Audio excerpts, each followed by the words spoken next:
I'm Blair Best. It's Friday here on The Story, and tonight, a big boost could be coming to Oregon's mass timber industry. We talk with one of the U of O researchers behind an initiative that's now in the running for more than $100 million.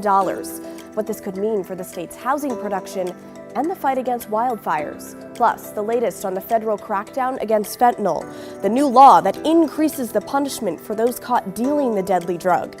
But first, major cuts could be coming to public media, including NPR and PBS. But they could go much deeper, impacting small, rural communities the most. It's our big story tonight. But before we get to our big story, we're following breaking news tonight. Take a look. These pictures show a wildfire burning on the Washington side of the gorge. You can see just how thick the smoke is along this stretch of SR 14 near the town of Bingen, which is shut down in both directions. Here's a map showing roughly where the fire is burning. Officials are ordering level 3 go now evacuations for those who live east of Bingen, and you can see those in red there. All right, let's bring in Alma McCarty, who is live for us across the river from Bingen on the Oregon side. Alma, what are you seeing out there? Yeah, Blair, we are between Mosier and Hood River, and we've got a pretty good vantage point of this fire. I'm going to step out of the way so you can see some of the destruction that we have already witnessed. We have seen what appears to be at least one home burned. We think it's a home because when we zoomed in with the camera, it had some very big bay windows, so we can only assume that that is a house, but that has not been confirmed by fire officials. However, we do hope that whoever lives there, stays there, has been able to get out safely and get out of the fire zone. Obviously, as you mentioned, level 3 evacuations and 2 and 1 in place. As you can see, there is a lot of wind out here in the gorge, as there often is in the summertime, and you can see that smoke moving east. We have a clear view of the western edge of this fire where you can see some of the flames that are burning. We have also seen many aircraft, from planes to helicopters, trying to fight this thing from the air before things get out of hand or get worse out here. As you can see too, the terrain out there, it's very steep, it is very rugged, and so it would be a task really for some of these wildland crews to get up and fight this thing on the ground, but we are sure that they are doing their very best to get this thing under control. As for road closures, there is an 8-mile stretch or so of State Route 14 that is closed indefinitely due to the Berdoin Fire. Here is what WSP troopers have said about the conditions of that road and why it's closed. Which never poses as good news, right, if we're lengthening the closure. The big problem we're having right now on 14 is that it sounds like that fire's really loosening up some rocks, and there's some rocks coming down from the cliffside there onto State Route 14. So that's going to pose as an issue. Now, there's been lots and lots of people who have come out here to see this fire in action, but for the folks who are maybe impacted, who might be living on the Washington side in this area, there is a Red Cross shelter that is open at Columbia High School in White Salmon for any folks who need it. Blair, I'm going to send it back to you. Okay, Alma, thanks so much. Let's turn to Celine Stevens now. We could hear the wind blowing in Alma's microphone there. Celine, what are the type of conditions that fire crews are working with? So definitely those windier conditions. We're seeing those gusts around the 35-mile-per-hour mark, and that's continuing through the evening. And you're going to take a look right now. We're looking at our sky cam showing the Dalles right now. You can see smoke in the distance, and if you look, you'll see the trees there just blowing in the wind. Right now, looks like those winds coming out of the northwest at 20 miles per hour. Temperatures in the mid-80s, and check out the humidity, 23%. Those gusts getting up to 32 miles per hour, and that's in the Dalles. We're taking a look at our smoke forecast right now as we get into Saturday. Right now, most of the smoke obviously coming from the Cram fire, but I'm sure this map is bound to change as we get later on into the evening and into tomorrow, showing more smoke in the region where that fire is currently burning. And so we've been dealing with this fire weather warning or red flag warning throughout the day. This is for the entire area. See the Dalles, the Eastern Columbia River Gorge, the Lower Columbia Basin for Washington and Oregon. This expires tonight at 10, but could always be extended. This is just that mixture of low humidity, high wind gusts, and of course those warm temperatures, which create a perfect formula basically for fire weather. And it was a warm one today. Temperatures in Portland Portland 84, 83 in Vancouver. Other areas seeing 90s. The Dalles seeing 90 degrees, Bend seeing 91. And humidity levels still low. While we're at 39% and Vancouver's at 40%, the Dalles seeing those humidity levels much lower, again at 23%. Those wind gusts right now, 18-mile-per-hour wind gusts in Troutdale, but 32 in the Dalles. Those winds only continuing through the evening. By Friday into Saturday evening, we keep seeing those wind gusts hover in the 30-mile-per-hour range again all weekend long, so that could be extended. Of course, we do stay nice and dry, and that could be an issue. Only chance of precipitation potentially on Monday, but even then, a very slight chance. And just a quick look, though, at your 7-day. We're going to be seeing temperatures warm all weekend, 81 tomorrow. Looks like Sunday, 78, and after that, we're seeing temperatures in the mid to upper 80s. Blair? Okay, Celine Stevens, thanks so much. And stick with KGW for the latest updates on the Berdoin Fire and other wildfires burning in our region. To find our coverage, check out KGW.com, the KGW YouTube channel, and our TV app, KGW+. Well, local public broadcasters, including community radio and TV stations, are facing significant cuts. Congress agreed to claw back more than $1 billion in funding to the Corporation for Public Broadcasting. It was President Trump's request. Only Republicans supported it. It means local stations that provide free music, programming, and information are now even more reliant on donations. Here's Evan Watson with the story. On this Friday, you're in tune with All Classical Radio, connecting communities through music and the arts, and regularly serving 250,000 listeners around our region. An independent Pacific Northwest staple for more than 40 years. But with a presidential request and a vote from Congress, All Classical Radio just lost 10% of its annual operating budget, about $500,000. That rescinding of funding is catastrophic, not only for All Classical Radio, but for so many stations across the nation that rely on this funding to ensure free, accessible programming for all, regardless of your background, your means. Suzanne Nance is All Classical Radio's president and CEO, now needing to reassess programming, staffing, community outreach, and their 24-hour children's network. We'll look at what we're doing. We'll have to make some cuts. I'm pretty sure some difficult choices and difficult changes. But again, the hope is that we emerge stronger in the future and that we continue to serve this great community. On Thursday, Congress agreed to President Trump's request to cut billions of dollars for public broadcasting and foreign aid, money that lawmakers already approved. Republicans framed the cuts as targeting waste and abuse, while criticizing large public broadcasters like NPR and PBS. But more than two-thirds of the government funding for public broadcasting goes to smaller community TV and radio stations, like OPB and its regional partners. Stations that are in more remote areas are more heavily dependent on those federal funds. So they are the most impacted. The smallest stations are being hit the hardest. OPB is losing about $5 million in funding, close to 9% of its annual budget. President Rachel Smolkin confident the public will recognize the value of local news and information. We are leaning into the work we do at OPB. We believe this is a moment to be bold, to really lean into our public service. All Classical Radio and OPB get most of their funding from donors and other sources, not federal dollars. They're both asking donors to help fill this new gap. And what I would say to the community is a heartfelt thank you for sustaining us this far and for digging deeper and for going on this new journey with us as we evolve and we adjust to this catastrophic change. Well, Evan Watson joins me now. Evan, we have been talking a lot about funding cuts this year, but these ones are different. Yeah, this is interesting. This is the first time in decades that Congress has approved a rescissions request, essentially from the president saying, here's what I want you to do with the money. And typically, Congress doesn't like to do that because that's conceding their power of the purse, something that they guard very tightly. But these are funds for the Corporation for Public Broadcasting that were already approved by Congress that they're saying, hey, we're going to go back and give that up again. Yes, Mr. President, we're going to follow your request. That's what makes this different. So, Evan, who is hit the hardest here?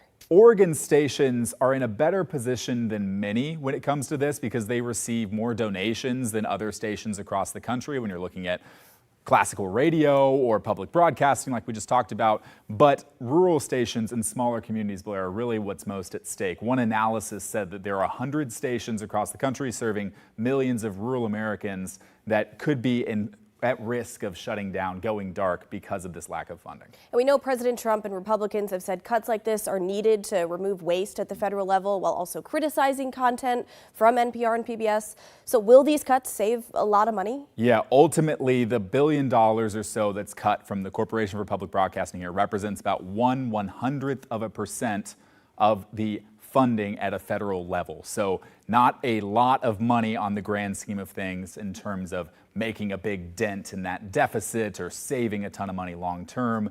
You would look more at the content side of things over the just flat out savings of waste and abuse if you were to try to nail down the reasons why.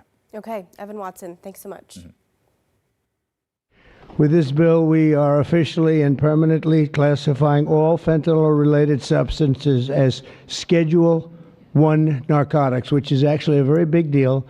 It doesn't sound like much. It's a big deal, as they will tell you, meaning anyone caught trafficking these illicit poisons will be punished with a mandatory 10-year minimum sentence in prison. Well, this week, President Trump signed the Halt All Lethal Trafficking of Fentanyl Act into law. As he just mentioned, it permanently classifies all fentanyl-related substances as Schedule 1 narcotics. The bill was backed by both Republicans and Democrats and also targets counterfeit versions of fentanyl that we see here on Portland streets. The president called the law a righteous blow against drug traffickers and criminal cartels. We'll be getting the drug dealers, pushers, and peddlers off our street, and we will not rest until we have ended the drug overdose epidemic. And it's been getting a little bit better, but it's horrible. It's horrible. We're going to end it once and for all. The president has cited illegal trafficking of fentanyl as a core reason for his tariff threats toward Canada, Mexico, and China. I think that for Oregonians, we love wood, right? It's really a part of the culture and a part of the history. And I think that's why there's enormous support for this kind of new age of how timber can be used. Okay, a major boost could be coming to Oregon's mass timber industry. Researchers at the University of Oregon led an initiative that has just been selected as a semifinalist for a National Science Foundation program. Selected proposals could get up to $15 million for 2 years and $160 million over 10 years. Here's Judith Shine, the architect professor at the University of Oregon. So it's pretty enormous, but what it would really allow us to do is to set up a framework and full-time, staffing to really get this engine going. Now, when we think Oregon mass timber, one thing that comes to mind is the newly renovated Portland Airport with its wood lattice roof that spans some 9 acres, including live trees in the concourse. It's the largest sustainable mass timber project in the country. Now, local researchers say that is just the beginning. Winning this federal grant money would create more mass timber factories across the state, meaning more jobs, specifically in rural Oregon, and it would result in more housing production, something the state needs much more of. So I think there are ways of looking at mass timber as having many advantages that can really help very rapidly produce very resilient, affordable housing. So the idea of being able to work with this kind of these new engineered wood products that can replace concrete and steel is super exciting. And I have to say our students are very, very excited about it. Oregon Senator Jeff Merkley said in a statement, Oregon's timber industry is the longtime cornerstone of our state's identity. This project represents a new chapter, one where sustainability and innovation work together. Now, you may be thinking, how can this be possible? I thought the federal government was cutting back on giving out grant money. Well, that's not lost on those behind this proposal. We've been very fortunate in getting both state and federal support for this work in mass timber. And again, there's interest in mass timber all over the country. In the American South, they have a lot of southern pine, lots of private plantations and private forests, which is different from what we have in the Pacific Northwest. But there's still a lot of interest in the new possibilities for timber. Shine says growing the state's mass timber industry could not only impact the economy, but also help the environment, especially when it comes to fighting wildfires. In terms of wildfire reduction, there is a lot of recognition that thinning forests, selectively harvesting smaller logs, will actually make fires healthier, forests healthier and more fire resistant. In October, the University of Oregon will find out if they have been selected as a finalist. The winner will be announced early next year, and we'll be watching. Well, turning now to the latest on immigration enforcement happening here in Oregon. A 54-year-old Newburgh man who ran a vineyard servicing business in the Willamette Valley was arrested in mid-June outside a church. He was then taken to an ICE facility in Tacoma, Washington. His family now tells us he'll be deported to Mexico. His family says he's lived in the U.S. since the 1990s and in recent years started going through the process to become a legal citizen. A spokesperson for ICE said he had a criminal conviction for driving under the influence in Newburgh. The Yamhill County District Attorney's Office said it found no such records. In a KGW search, we only found a few minor traffic violations. John Adams is in Newburgh tonight. John, you talked with his family today. What'd they tell you?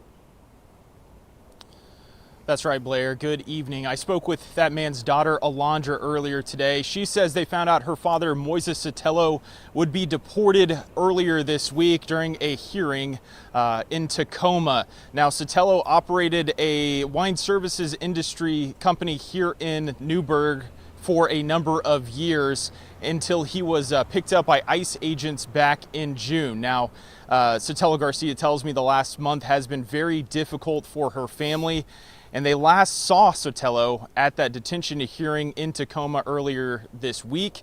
This is how she described their last meeting. We said our final goodbye on court date, and then I said, I'll see you on the other side. He gave me a big old smile with tears in his eyes. He says, I know. And he was able to walk off with a big old smile. John, what is the family planning to do now? I mean, it seems like things are unfolding as we speak. Yeah, they are currently unfolding very much on this Friday, Blair. Now, Sotelo Garcia spoke to us from the airport in San Diego. She is awaiting word from her father that he has arrived in Mexico. Then she plans to meet him to start setting up his new life, which she described to me as essentially starting from scratch. Now, Sotelo's wife will eventually also meet him in Mexico. They have been together for over 3 decades, and they want to continue living together in Mexico. Now, as we speak, the family is anxiously awaiting hearing that he has arrived over the border, and they say border towns can be dangerous, and so just anxious moments for them, just making sure he is okay and the deportation process has gone smoothly. And John, before we let you go, as for the man's business here in Oregon, where do things stand with that? Yeah, that's right, Blair. I spoke with the manager of that wine services business earlier today. She says she has still been able to be in some contact with Sotelo while he has been in custody in Tacoma. And she says he has continued to offer advice on how to run the business despite the fact of being in custody. Blair? Okay, John Adams in Newburgh for us tonight. Thank you. Well, coming up next, we asked and you answered. We get to some of your thoughts on the proposal from Portland City Council to increase a property tax to pay for Portland's park system. Why so many of you who wrote into us are against this. That's when the story returns.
Well, now let's get to some of your thoughts on our big story from last night.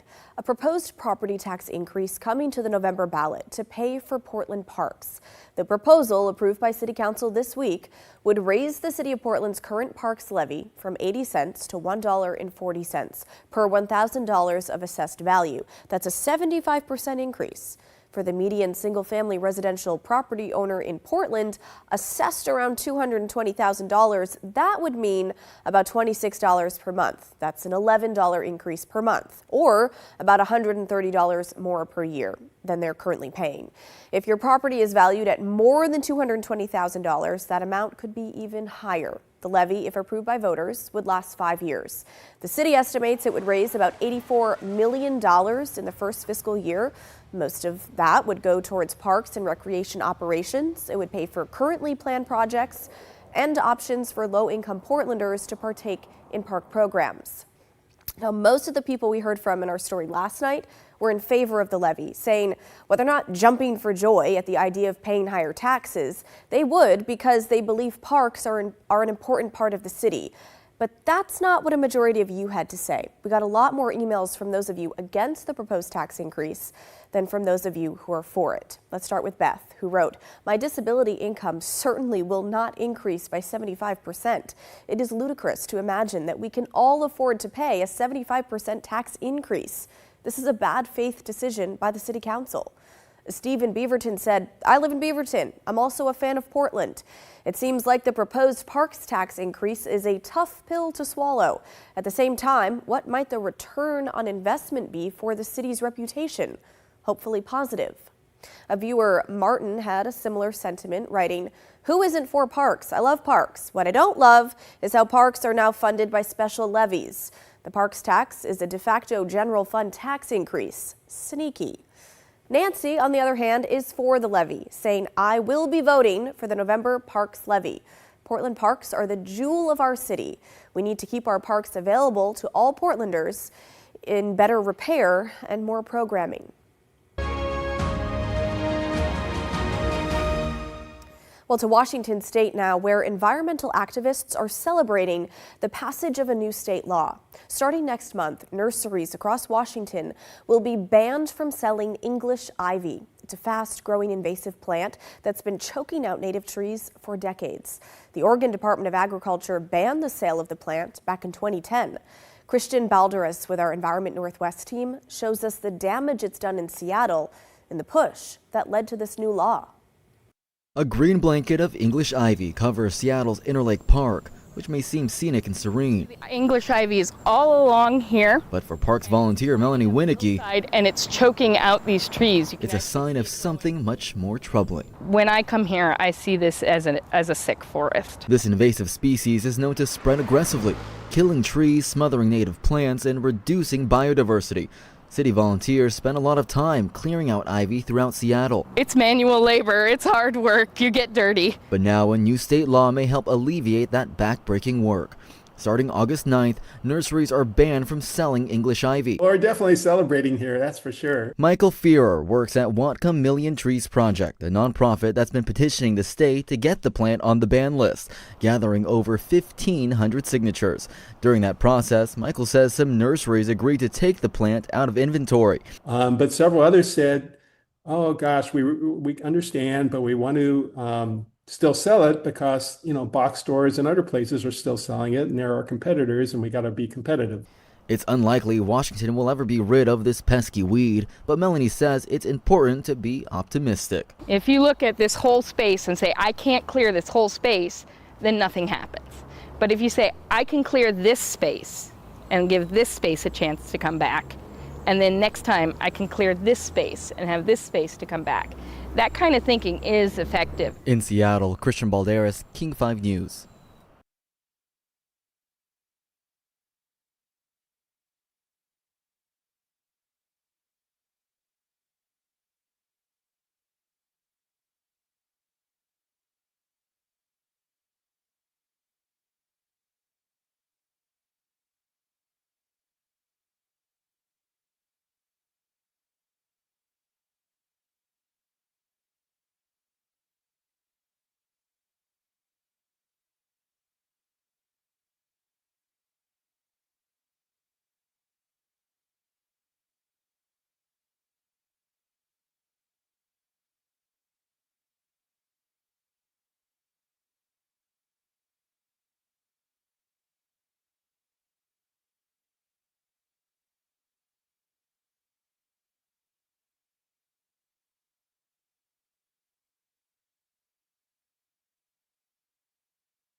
Well, that's the end of our show, folks. Thanks so much for watching. Enjoy your weekend.